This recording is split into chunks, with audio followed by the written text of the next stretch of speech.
Olá, boa noite. Polícia Federal abre inquérito para investigar brasileiros que atacaram o ministro do Supremo, Alexandre de Moraes, em aeroporto de Roma, na Itália. E você vai ver também. IPEA estima em 28,5% imposto federal depois da reforma tributária, um dos maiores do mundo. O ministro da Fazenda, Fernando Haddad, nega. No Rio de Janeiro, pai e filha são presos por homicídio depois de agredirem médica num hospital. Violência impediu o atendimento de idosa, que morreu. A polícia prendeu em flagrante pai e filha por agredirem uma médica dentro de um hospital no Rio de Janeiro. Na confusão, uma idosa morreu por ficar sem atendimento. As imagens foram gravadas momentos após a agressão na madrugada de domingo. André Luiz do Nascimento aparece de branco. De acordo com o Hospital Municipal Francisco da Silva Teles, que fica na zona norte do Rio, o homem chegou com um ferimento no dedo, sem gravidade. Ele estava acompanhado da filha, Samara do Nascimento, de 23 anos. Alegando demora no atendimento, André quebrou itens da unidade e agrediu a médica Sandra Lúcia com socos e chutes. Ela precisou levar 5 pontos na boca. A médica que estava lá dentro fazendo atendimento e acompanhamento dos pacientes escutou aquela confusão e saiu e se dirigiu ao hall do hospital. E ao chegar lá, esse senhor, o senhor André Luiz, identificando que ela era médica, começou a xingar e ofender e desferiu um soco na boca da médica. A médica caiu ao solo, foi agredida no chão e todo momento ele colocava a mão nas costas como se fosse sacar uma arma ameaçando todo mundo. Sandra era a única médica no plantão noturno aqui no hospital. Durante a confusão, uma idosa em estado grave que estava sendo monitorada pela equipe acabou ficando sem acompanhamento. Ela teve uma parada cardiorrespiratória e morreu. No momento em que eles partiram para agressão física na médica, que era a única médica, e que não tinha como acompanhar a paciente porque estava ao solo sendo agredida, e o caos instalado e o dano no patrimônio, aquela paciente, nesse momento, passou a ficar desassistida. Então, esse lapso temporal da falta do acompanhamento médico foi resultante, foi determinante para a causa da morte. Arlene tinha 82 anos e estava se recuperando de um princípio de infarto. A filha dela pediu justiça. Eu estava lá 2 semanas, minha mãe, entendeu? Tanto que eles liberaram para me dar comida, eu dava almoço. Dava janta para ela, entendeu? Se ela tivesse mal, ela estava almoçando e jantando. Tudo por causa do cara que invadiu por causa de um corte de dedo. Ele quer preferência, eu quero justiça. Que a violência a gente não leva a nada. Pai e filha vão responder por homicídio doloso com dolo eventual, dano ao patrimônio público, desacato e lesão corporal. Samara também vai responder por coação no curso do processo. A Samara, ao tomar conhecimento que permaneceria presa, ela virou-se para a médica que estava prestando depoimento e falou: olha, não vai ficar assim não, você toma cuidado que quando eu sair eu vou lá e vou te matar de tanto te bater. A defesa de André e Samara alega que os dois não foram responsáveis pelo óbito. Eles foram encaminhados para o presídio de Benfica, onde vão passar por uma audiência de custódia. E os casos de violência doméstica cresceram em todo o país nos primeiros meses do ano. Em Belo Horizonte, a semana começou com mais um crime violento contra a mulher. Letícia Bispo, de 21 anos, foi esfaqueada pelo companheiro Ederson de Jesus Almeida após uma discussão. O homem foi preso e a vítima segue internada em Betim, na Grande BH. O estado de saúde dela não foi informado. Dados do Conselho Nacional de Justiça mostram um aumento dos casos de violência familiar e doméstica contra a mulher nos primeiros 4 meses do ano em todo o país. A média mensal foi de 42 mil ocorrências contra 33 mil registradas no mesmo período do ano passado. Belo Horizonte também segue essa triste realidade. São 1.500 casos de violência contra a mulher registrados por mês, em média.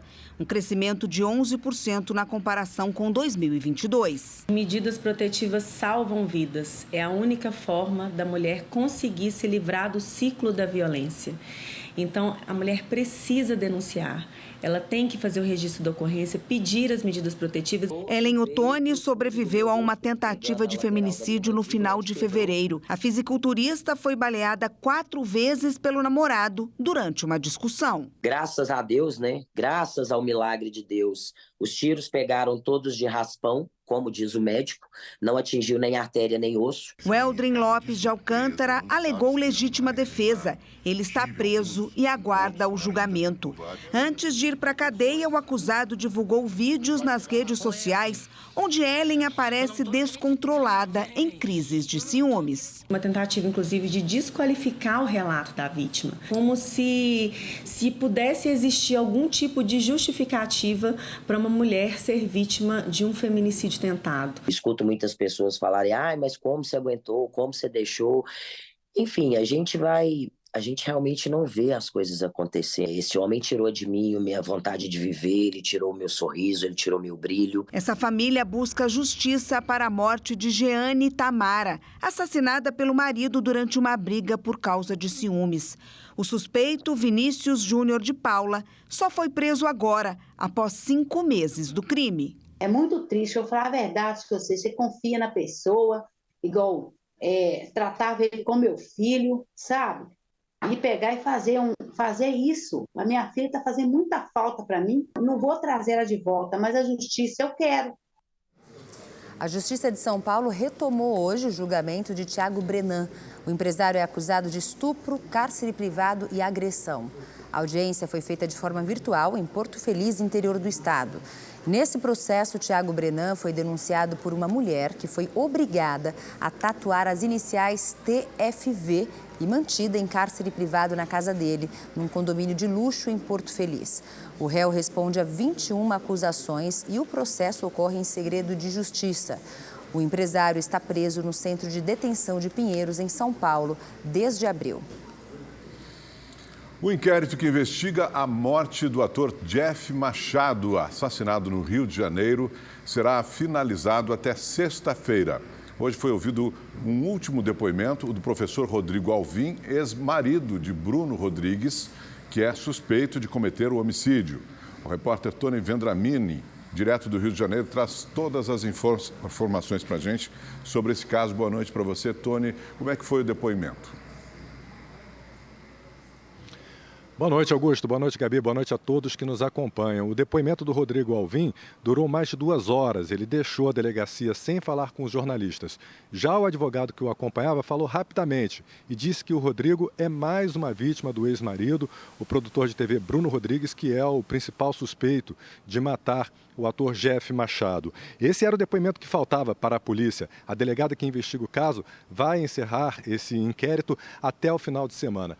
Na última quinta-feira, a Justiça prorrogou a prisão temporária do Bruno Rodrigues por causa da possibilidade de constranger testemunhas. Lembrando que o Jeff Machado desapareceu no final de janeiro, o corpo foi encontrado somente em maio, amarrado, concretado em um baú em um terreno na zona oeste do Rio de Janeiro. Além do Bruno, também foi preso o garoto de programa Jander Vinícius Braga, por envolvimento no crime.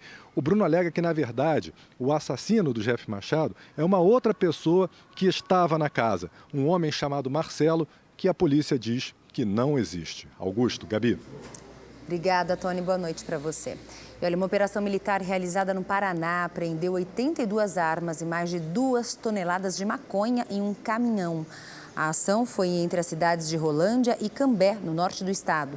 O motorista disse que a carga era de suínos, mas durante a fiscalização, a PF e a PRF encontraram 75 pistolas, 7 fuzis, carregadores e alongadores de armas. A carga estava escondida em um compartimento falso embaixo do caminhão. O motorista tinha passagem pela polícia e foi preso em flagrante. Criminosos que se passavam por agentes da Polícia Federal trocaram tiros de fuzil hoje com PMs na capital paulista depois de uma tentativa de sequestro. As câmeras de segurança mostram quando os bandidos tentam sequestrar um casal na zona leste de São Paulo. Houve perseguição e 3 homens foram presos. De acordo com a polícia, eles fazem parte de uma quadrilha especializada em sequestro. Foram apreendidos celulares, dinheiro e armas. Ninguém ficou ferido. O mercado financeiro manteve a projeção de inflação para este ano em 4,95%, depois de 8 semanas seguidas de queda. A previsão está acima do teto da meta definida pelo Conselho Monetário Nacional. Já a projeção para o Produto Interno Bruto, que é a soma de todas as riquezas produzidas no país, subiu de 2,19% para 2,24%. A expectativa para a Selic ficou estável. Os especialistas esperam que a taxa básica de juros encerre o ano em 12% ao ano. Os dados são do Boletim Focus do Banco Central. E o Instituto de Pesquisa Econômica Aplicada, o IPEA, estima que a reforma tributária pode gerar um imposto federal de 28%. Com esse valor, o tributo brasileiro seria um dos maiores do mundo. O ministro da Fazenda, Fernando Haddad, contestou esse cálculo. O estudo do IPEA simulou os impactos econômicos regionais e setoriais da proposta da reforma tributária sobre a estrutura produtiva do Brasil. O Instituto avaliou que a proposta favorece a cadeia produtiva mais longa, gerando maior produtividade e também traz resultados positivos no aumento de empregos, mas estimou em 28% a alíquota do Imposto sobre Valor Agregado, IVA. O novo tributo que unifica os impostos sobre consumo de bens e serviços, que será criado com a reforma tributária. O ministro da Fazenda contestou o cálculo.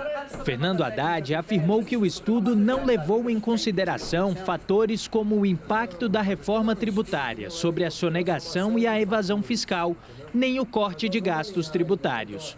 Tem uma transição para ser feita. Nós vamos calibrando isso de acordo com a transição. Então começa em 26 com uma alíquota baixinha para ver o impacto. Agora, é bom ter estudo, não estou criticando não, é bom ter estudo, mas tem que olhar as premissas dos estudos para a gente não se assustar também. A pesquisa não considerou as mudanças aprovadas pela Câmara dos Deputados. Eles inseriram mais exceções no texto. O alerta que o estudo do IPEA faz é bom, porque mostra que quanto mais exceção tiver, né, menos vai funcionar. Então tem que calibrar bem as exceções para que elas estejam bem justificadas, né? Que efetivamente tenham um impacto positivo sobre o bem-estar da sociedade. Começaram a valer as 2 primeiras fases do programa Desenrola Brasil, que deve ajudar a limpar o nome de 70 milhões de brasileiros por meio da renegociação de dívidas. A repórter Maria Ferreira tem os detalhes para a gente ao vivo de Brasília, né, Maria? Boa noite.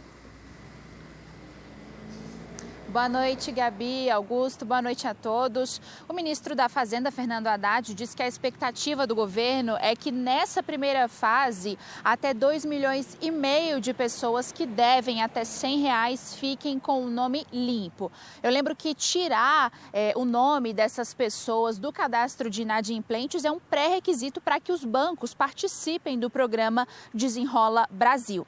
A segunda fase, que também começa hoje, é para aquelas pessoas que recebem até R$20 mil por mês e que têm dívidas bancárias de qualquer valor.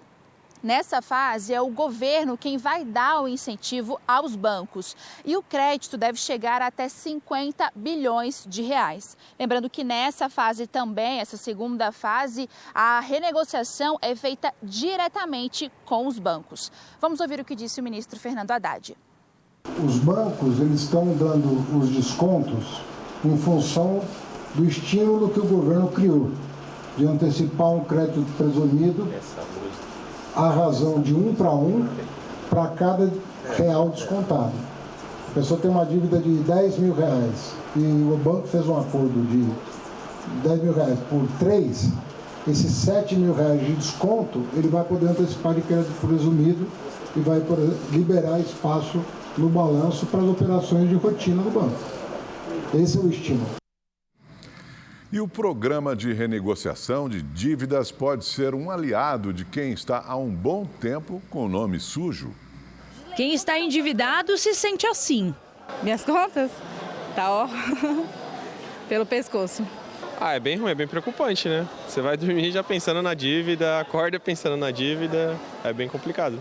Essa realidade atinge 70 milhões de brasileiros, mas o programa Desenrola Brasil pode ser um aliado. Quem tem dívida bancária de até R$100 ficará com o nome limpo automaticamente. Além disso, nessas 2 primeiras etapas do programa, que começaram a valer hoje, pessoas com renda de até R$20 mil poderão renegociar os débitos diretamente com os bancos. Sua dívida não foi perdoada, você tem que pagar essa dívida, tá? Aí cada um dos bancos vai ver com você como que você pode pagar essa à vista, ou se vai ter algum parcelamento. É diretamente com a instituição financeira que você está devendo e é só com a instituição financeira essa faixa. Não tem dívidas de consumo, não podem ser crédito imobiliário e também não podem ser dívidas que tenham atrelado alguma garantia real. O Luan está endividado desde o começo da pandemia e vê no programa a possibilidade de limpar o nome. Porque é muito bom a gente poder voltar a ter crédito, a gente poder voltar a usar o cartão, a gente poder fazer financiamentos, alugar casa. A terceira etapa do programa começa em setembro, quando serão contemplados inadimplentes que possuam renda mensal de até 2 salários mínimos ou que estejam inscritas no Cade Único e com dívidas de até R$5 mil, com bancos e serviços como contas de luz e dívidas com varejo. O índice de atividade econômica, que é considerado a prévia do PIB, recuou 2% em maio, na comparação com abril.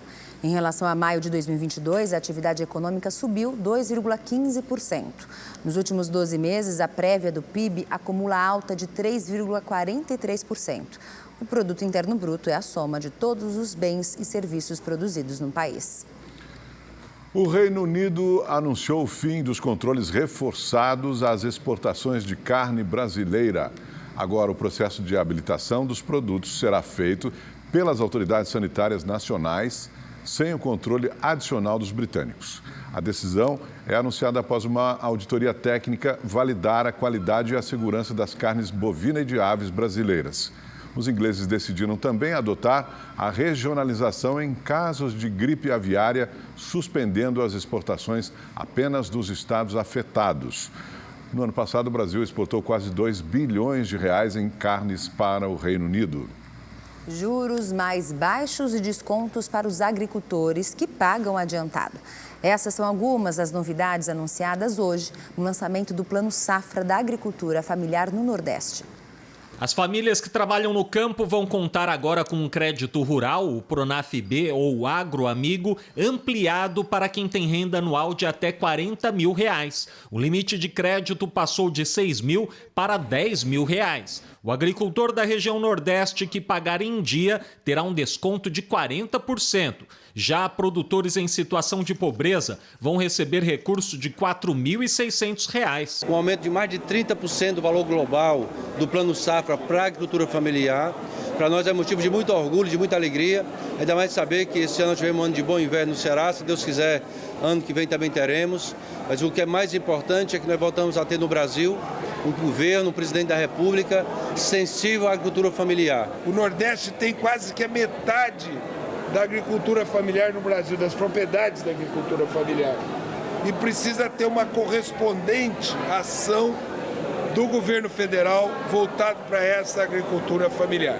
O Pronaf Mulher é outra novidade. Nessa linha, as agricultoras com renda anual de até R$100 mil vão poder acessar um financiamento de R$25 mil a juros de 4% ao ano. Queremos estimular e incentivar muito a agricultura liderada pelas mulheres, a agricultura liderada pelos jovens e também a agroecologia. Houve redução de juros na volta do programa Mais Alimentos para estimular a compra de máquinas e implementos agrícolas. E os juros caíram de 5% para 4% para quem produzir arroz, feijão, leite, ovos, entre outros itens da alimentação básica.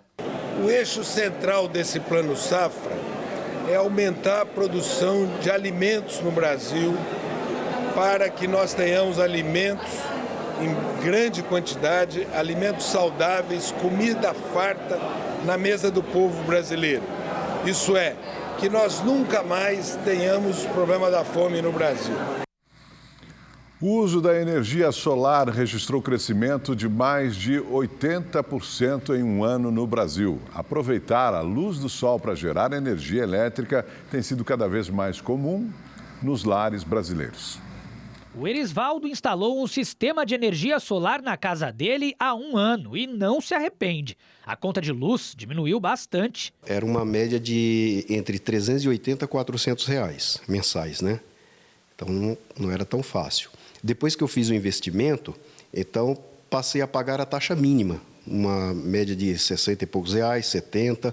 Agora que acabou o verão, entrou o frio, então aumenta um pouquinho. Então, mais, pouco mais de 100 reais, às vezes menos, às vezes mais. O chuveiro é considerado o maior vilão do consumo de energia elétrica nas nossas casas. Para você ter uma ideia, um chuveiro de 5.000 watts de potência, ligado por 10 minutos, tira do seu bolso o equivalente a 82 centavos. Parece pouco, né? Mas se levarmos em consideração uma família com 3 pessoas e que cada uma delas tome pelo menos 2 banhos por dia, no fim do mês, o gasto total será de quase R$ 150 reais só com banho. A energia solar registrou um crescimento de mais de 83% em um ano, de acordo com dados da Associação Brasileira de Energia Solar Fotovoltaica.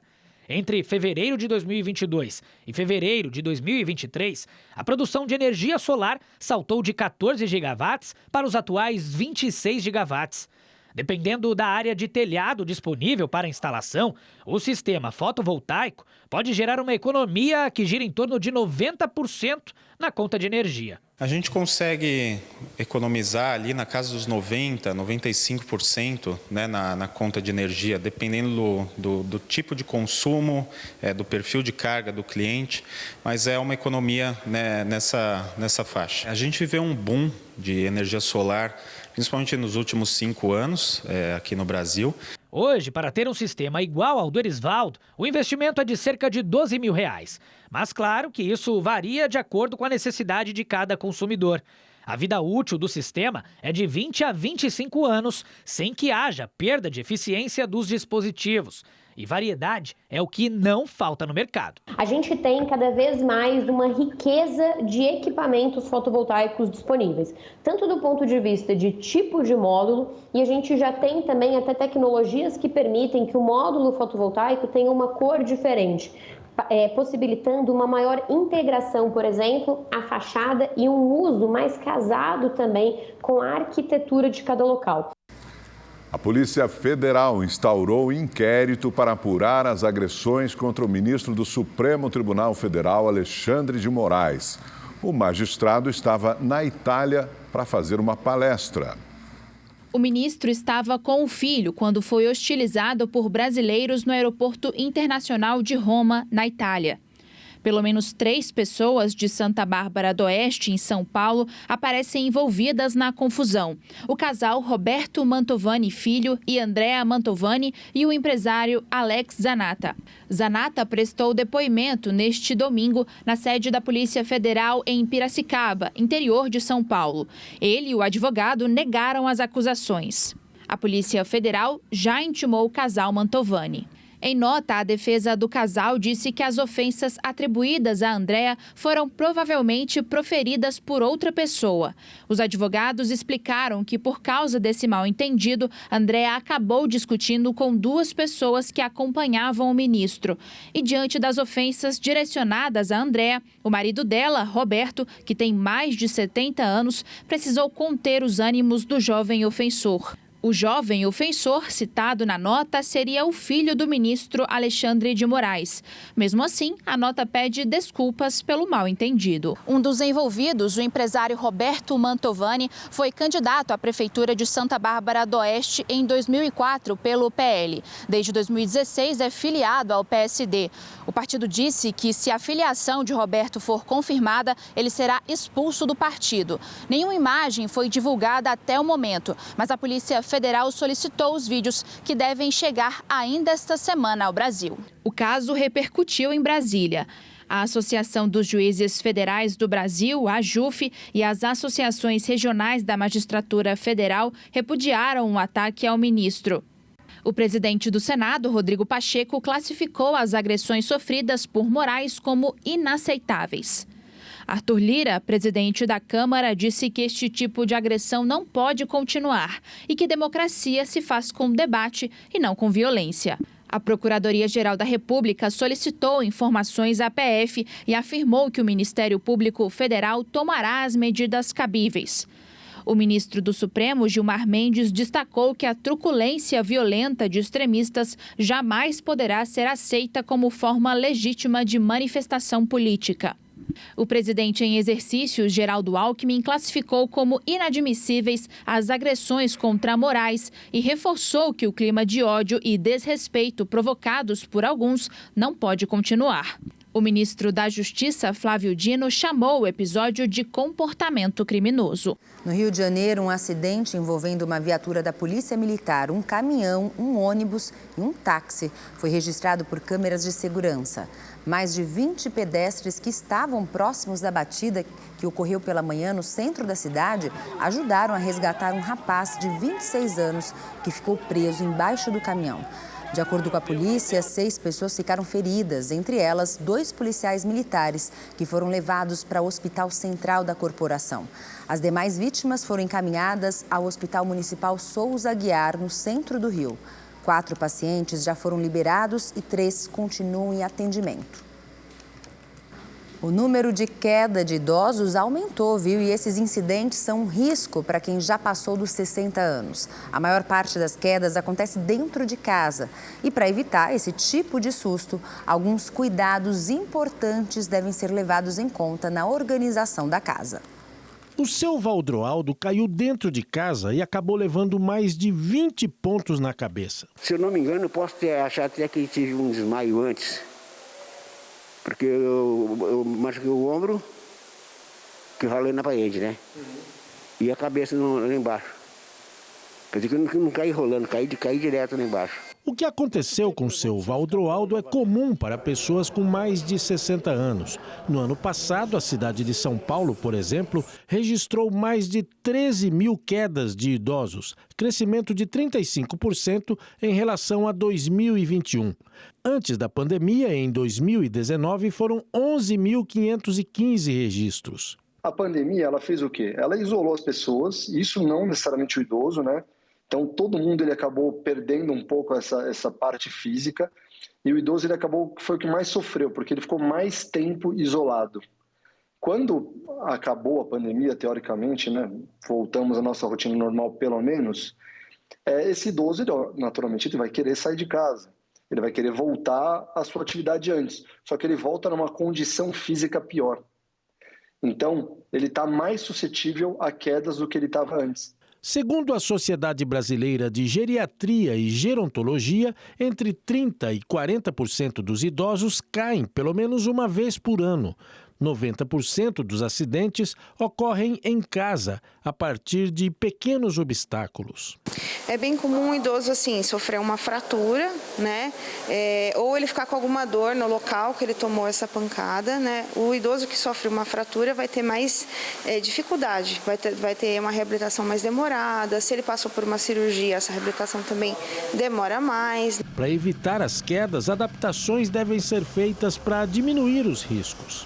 Em casa, a janela deve ser desse tipo aqui, ó, que mantém o ambiente iluminado. Calçados desse tipo aqui são considerados inadequados. Outros cuidados são retirar tapetes, evitar móveis baixos, fios soltos, piso molhado e objetos no meio do caminho. Outro detalhe importante é não usar pias ou registros de apoio. O certo é usar barras, como esta. E outra dica importante, o idoso deve fazer uma atividade física. O exercício físico, a atividade física, ela é fundamental para você manter essa atividade do idoso e manter essa força que permite que ele tenha um controle melhor do seu corpo. A capital paulista começou hoje a disponibilizar a vacina bivalente contra a Covid-19 em 2 estações de metrô, nas estações de Itaquera e São Miguel, na Zona Leste. Menos de 20% da população adulta da cidade de São Paulo está protegida com a vacina bivalente. O serviço estará disponível também nesta quarta-feira e sexta, das 9 horas da manhã às 7 horas da noite. O objetivo é ampliar a cobertura vacinal devido à grande circulação de pessoas nas estações. Além da vacina bivalente contra a Covid-19, também está sendo aplicada a vacina contra a gripe. Então fica o alerta para quem ainda não se vacinou. Rede TV News fica por aqui. Obrigada pela sua audiência. Até amanhã. Uma boa noite para você. Até amanhã, 7h20 da noite, aqui no Rede TV News.